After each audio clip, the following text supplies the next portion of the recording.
Hi, everyone. Today, I'll present my text-to-speech synthesis project using the VITS model.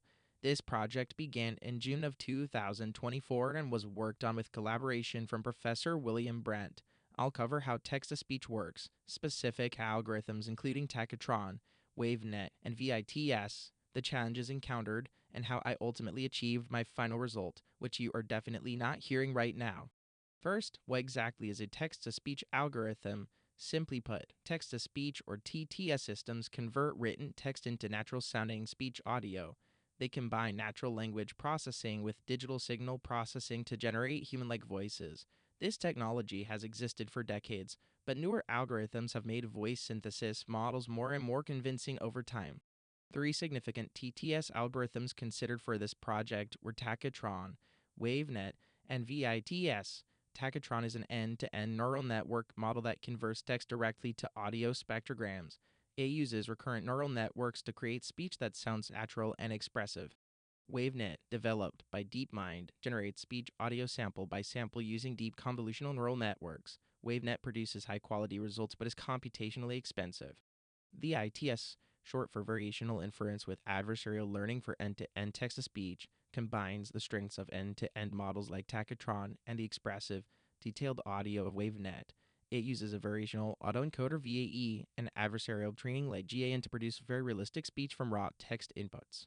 What makes VITS unique? VITS integrates two critical machine learning techniques, variational autoencoders VAE and generative adversarial networks GAN. The VAE encodes input audio into a compressed, latent representation. It captures essential vocal characteristics and allows the model to reconstruct audio from this compact, informative code, making the output more natural and controllable.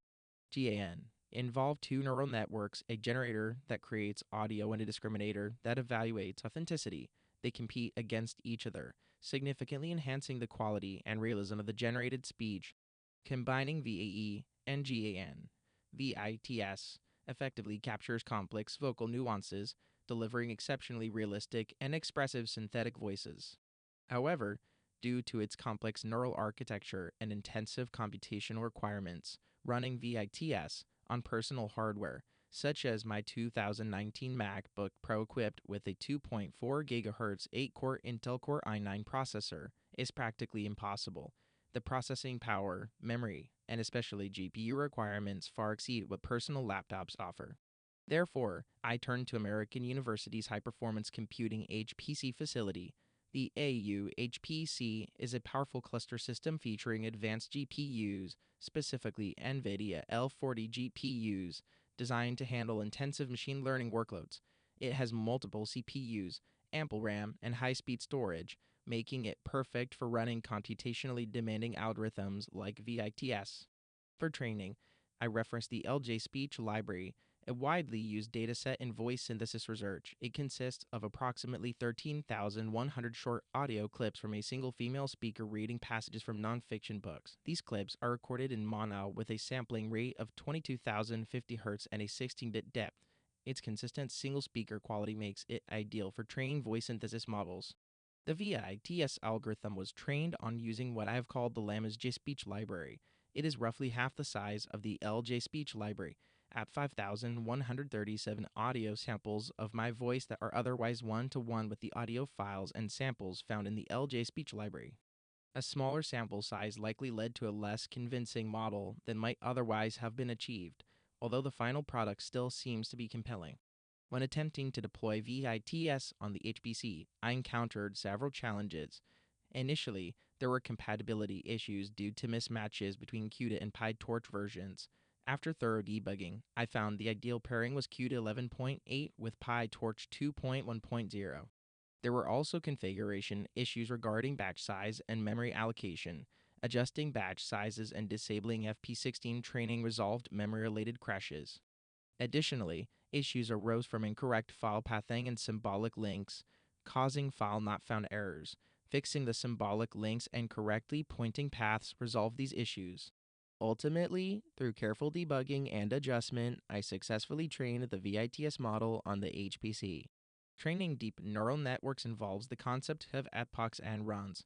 An epoch refers to one complete pass through the entire dataset during training. On the HPC, each log of training progression was labeled as a run, essentially reflecting iterations or smaller progress increments within epochs.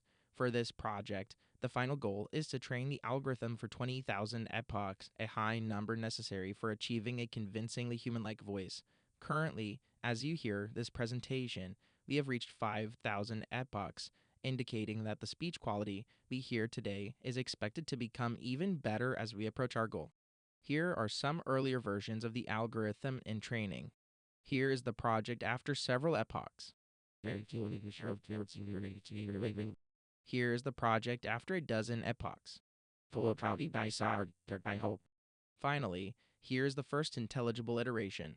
Hello, how do I sound? Good, I hope. In conclusion, the VITS algorithm, run on powerful hardware like American University's HPC, can generate highly convincing and expressive voice clones. Despite encountering initial setup and compatibility challenges, careful problem solving led to successful training.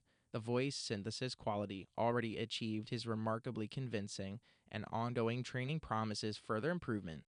Thank you for listening to my presentation, and special thanks to Professor William Brandt, whose support and collaboration made this final result possible. See you later.